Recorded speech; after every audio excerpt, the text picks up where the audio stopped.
Fala pessoal, como que vocês estão? Tudo certo? Aqui quem está falando é o Rafael Raile, professor de Biologia aqui do COC São Francisco Passos. E eu vim para te dar mais uma aulinha sobre Minuto Enem. Lá atrás a gente conversou sobre produção de energia e a questão de atividade física. Procura lá que é uma aulinha muito boa. E hoje a gente vai falar de um assunto muito recorrente em Enem, e em outros vestibulares também, que é a questão de transporte em membranas plasmáticas, a questão de transporte passivo e ativo. Todo mundo tem dificuldade, mas são questões fáceis que com atenção você consegue responder. Então vamos por partes, ó. Começando com os dois tipos de transportes, o primeiro deles é o transporte ou processo passivo, aquele que ocorre sem gasto de energia, ou seja, você não vai utilizar o ATP para realizar esse processo, ele ocorre naturalmente, de maneira passiva, ou seja, entre eles você tem a difusão facilitada e a osmose. Se você sabe difusão, galerinha, você sabe osmose, porque eles são processos contrários. Por exemplo, ó, a difusão é quando você passa substâncias sólidas da onde eu tenho mais para onde eu tenho menos. Ou eu posso falar também na passagem de gases do meio mais para o meio menos. Ou seja, você usa um termo biológico que é o meio mais concentrado hipertônico para o menos concentrado hipotônico. Hiper é muito, tônico significa concentração. E então o sólido ou gás vai do meio hipertônico, mais concentrado, para o meio hipotônico, ou seja, menos concentrado de sólidos ou gases. E esse processo ocorre por dentro da bicamada de fosfolipídio. Acompanha comigo aqui, ó. Tu pode ver na membrana plasmática a bicamada fosfolipídica em amarelo e preto, as proteínas que atravessam a membrana plasmática. Essa proteína integral que atravessa a membrana plasmática e essa outra menorzinha periférica.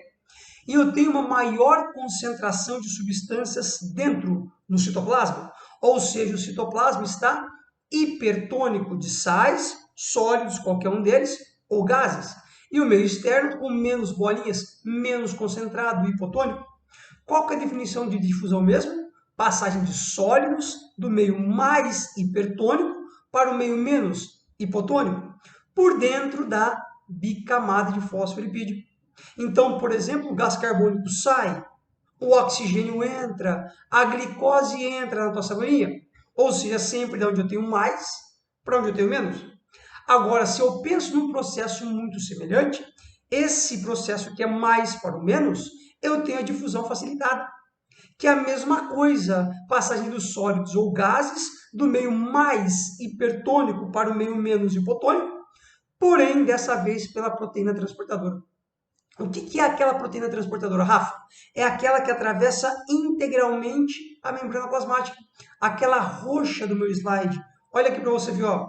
Essa proteínazinha aqui você chama de transportadora ou integral. Integral porque ela atravessa integralmente a membrana plasmática. Transportadora porque ela transporta substâncias. E dentro dela tem um buraquinho, como se fosse um canudinho. Daí que você também pode chamar de proteína de canal. E por esse canal, na difusão facilitada, a concentração vai sempre do mais para o menos. Então, essa substância sólida ou gasosa, nesse meu caso, sai da membrana plasmática por dentro dessa proteína. Pensa um pouquinho, compara com a difusão. A difusão é do mais para o menos pela bicamada. Tu pode ver que ela é um processo lento. Comparando com a difusão facilitada, por que ela é facilitada? Porque ela é do mais para o menos, porém por dentro da proteína. Então ela acaba sendo mais rápida. Eu acelero o transporte de substâncias na minha bicamada. A partir desses dois processos, eu tenho que lembrar sempre que existe um terceiro passivo, que é a osmose, aonde eu tenho um processo aonde é o contrário da difusão, porque a difusão é sólidos e gases, a osmose passa substâncias líquidas. E a difusão é sempre do mais para o menos. A osmose é o contrário, é do menos para o mais. Então, se eu penso a osmose é um líquido, normalmente água, mas quaisquer substâncias líquidas, da onde eu tenho menos hipotônico para onde eu tenho mais hipertônico. Acompanhe esse slidezinho aqui para tu ver. Ó. Imagina que eu tenho um aquário, eu dividi ele ao meio com uma membrana semipermeável. Toma cuidado com esse nome. Semi é metade, permeável é passagem de substâncias. Então, se eu falo que a membrana é semipermeável, ela permite a passagem somente de metade das substâncias. Qual substância, Rafinha? O líquido, a água, por exemplo. Se ele coloca no exercício membrana permeável, quer dizer que passa quaisquer substâncias, sólidos, líquidos, gasosas. Agora, se eu falo uma membrana semipermeável, só passa água. Então, se só passa água, o exercício vai estar te falando de osmose. É aí que você já faz a associação. Então, separe esse aquário em dois lados, ó, meio A, meio B. Coloca sólidos dentro dele, quaisquer tipos de sais, e coloca a mesma concentração de água. Olha a quantidade de água igual nos dois meios. Então, eu tenho no meio A menos substâncias sólidas. Esse meio A é hipotônico. Olha o meio B, mais substâncias sólidas. Esse meio B é hipertônico. Qual que é a definição de osmose? Não é a passagem de líquidos do menos para o mais, do hipo para o hiper. Ou seja, da onde para onde vai essa água? Ela sempre vai, desse caso, do A para o meio B. Ela atravessa a membrana semipermeável, diminui o volume do lado A, aumenta o volume do lado B. Ou seja, essa água passa para o lado B para você enxergar um pouquinho mais de química. Concentração não é igual massa sobre volume. Então, se eu tenho uma massa de substâncias maior no meio B, eu preciso de um volume maior de água para dissolver essa substância.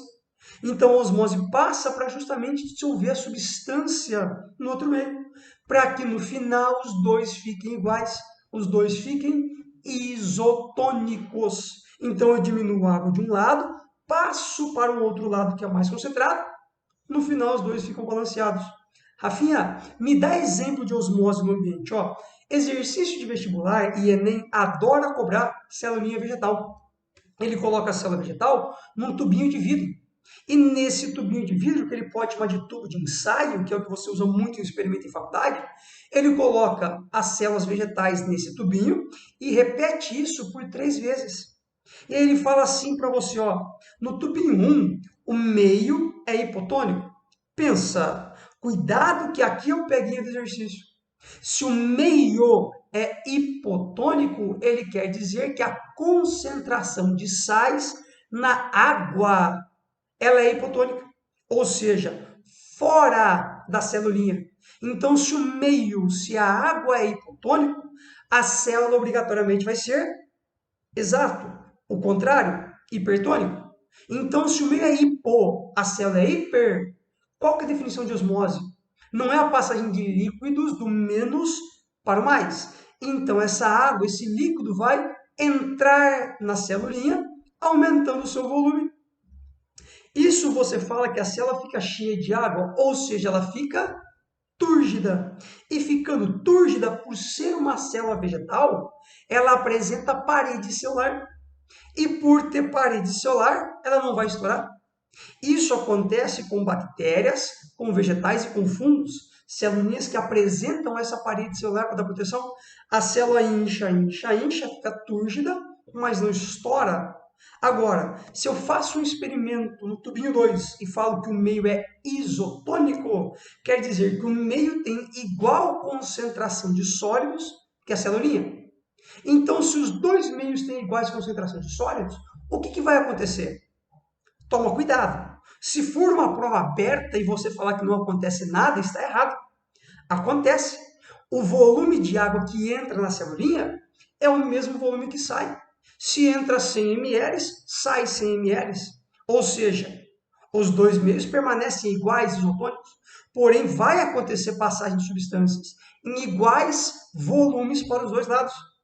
Agora, se ele faz o mesmo experimento, a celulinha vegetal num tubinho de vidro, e fala que o meio é hipertônico, se o meio é hiper, quer dizer que é fora da hemácia.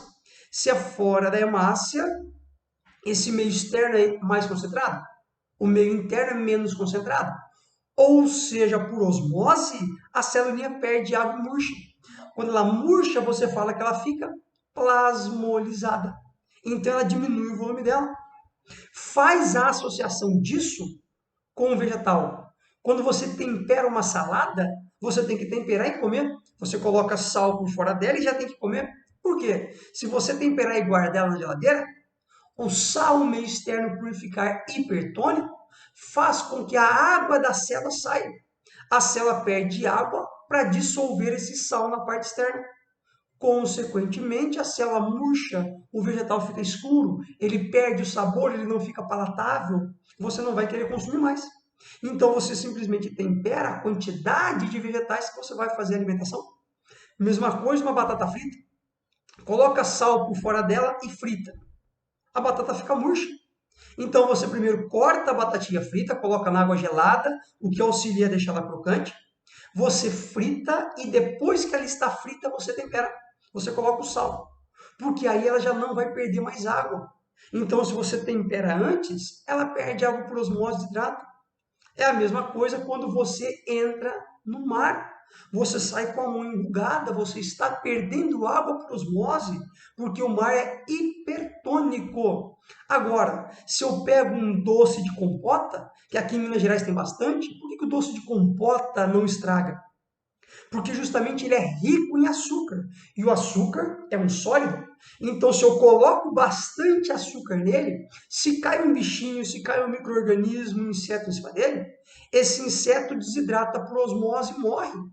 O alimento não é degradado, o alimento não é destruído, ele fica conservado.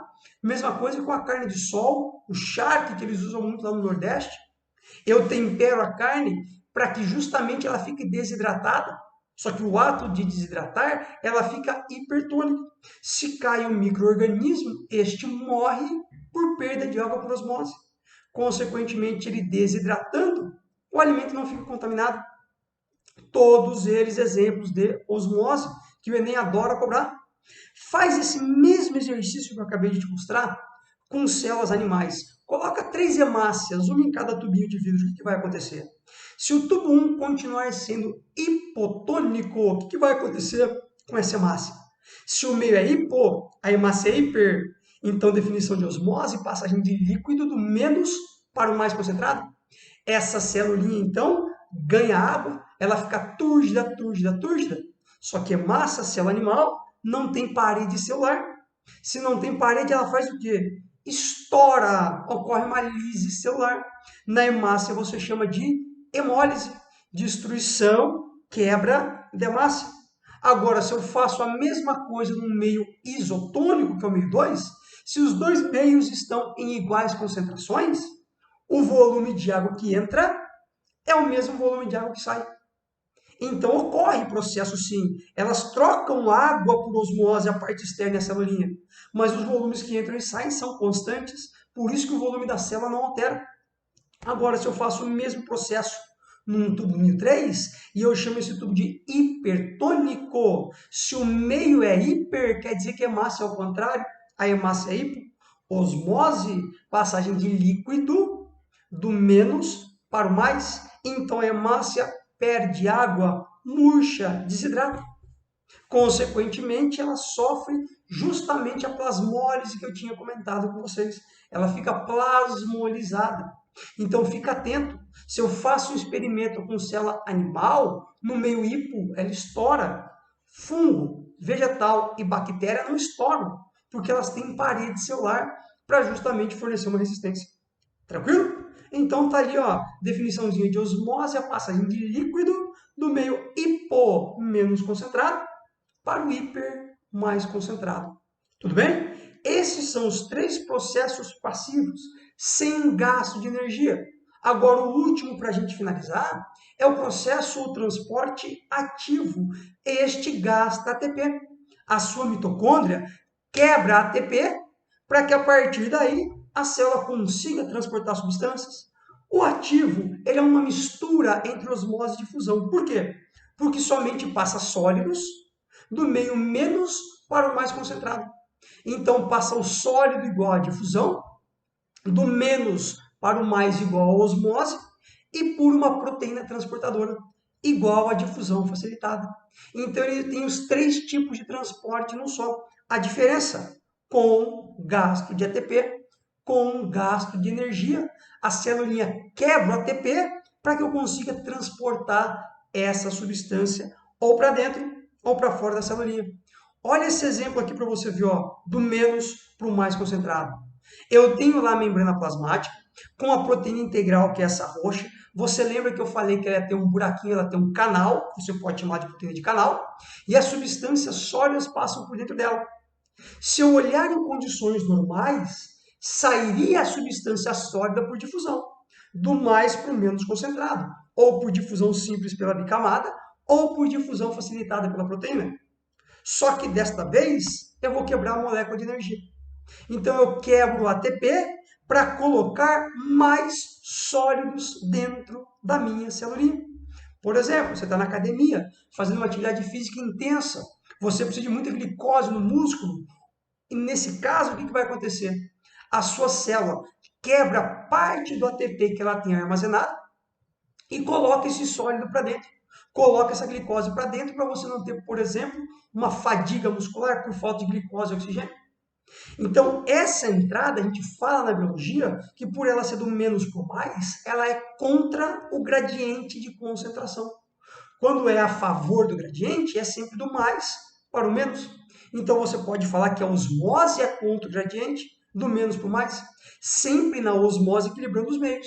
A diferença é que no ativo você não equilibra os meios, você mantém os meios desequilibrados, colocando mais substâncias em um lado que eu já tenho excesso delas. O principal exemplo é a bomba de sódio e potássio no teu neurônio.